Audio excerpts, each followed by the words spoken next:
What happens when a married woman starts giving you attention that feels different? Not obvious, not inappropriate, just different. Longer eye contact, deeper conversations, more emotional vulnerability. It feels flattering, it feels exciting, but it's also dangerous. Because when emotional lines blur inside a marriage, someone always pays the price. Today, we're breaking down 4 signs a married woman may be developing feelings for you. And more importantly, what God, wisdom, and character require you to do next. This is not about encouraging affairs. This is about protecting what is sacred. Let's begin. 1. She seeks emotional intimacy with you. Attraction rarely starts physically. It starts emotionally. When a married woman begins to like you, the first shift is usually emotional intimacy. She may share personal frustrations about her marriage, confide in you more than anyone else, seek your advice constantly, tell you things she says she can't tell her husband. And here's the key difference. It feels exclusive. You're not just a friend. You're becoming her emotional safe space. Now let's be clear. There is nothing wrong with conversation. But when she turns to you instead of her husband for emotional security, that's a shift. And Scripture speaks clearly about guarding emotional boundaries.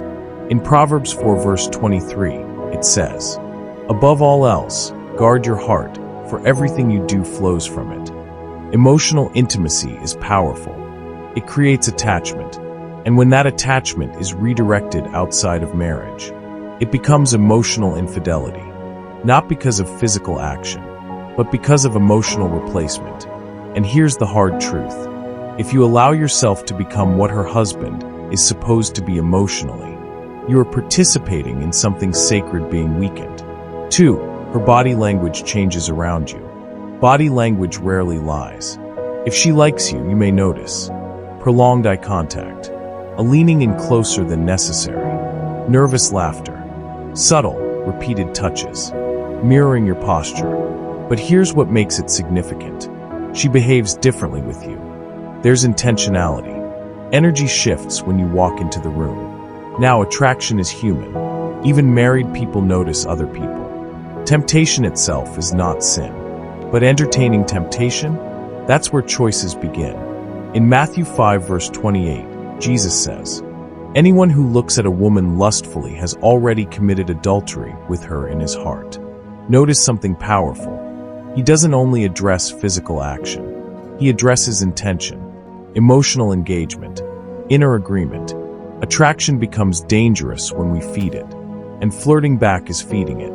3. She creates private opportunities. When interest deepens, effort increases. You may notice, she texts you late at night. She initiates unnecessary conversations. She asks about your dating life. As she compares you to her husband, she finds reasons to meet alone. Effort reveals priority, and secrecy reveals danger. When conversations are hidden, when messages are deleted, when interactions must be concealed, it's no longer innocent. It has crossed into emotional affair territory. In Ephesians 5 verse 11, it says, "Have nothing to do with the fruitless deeds of darkness, but rather expose them." Light does not hide. If something cannot survive exposure, it should not continue. And here's something many people ignore. If she is willing to step outside her marriage emotionally with you, what guarantees she wouldn't do the same to you later? Character patterns repeat. Integrity protects. Impulse destroys. 4. She compares you to her husband. This is the most dangerous sign. Comparison. Statements like, "I wish he was more like you. You understand me better. You're different." This is not harmless praise. This is emotional substitution. And once comparison begins, respect for her marriage begins to erode. Marriage is covenant. In Genesis 2 verse 24, it says, "A man shall leave his father and mother and be united to his wife, and they shall become one flesh." One flesh means exclusivity. Emotionally, spiritually, physically. When a third emotional presence enters, unity fractures, and fractures spread. The real question isn't, "Does she like me?" The real question is, Who are you choosing to be?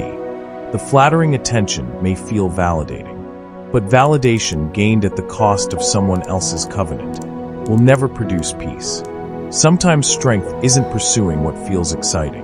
It's walking away from what feels forbidden, because character is revealed most clearly in private. What should you do?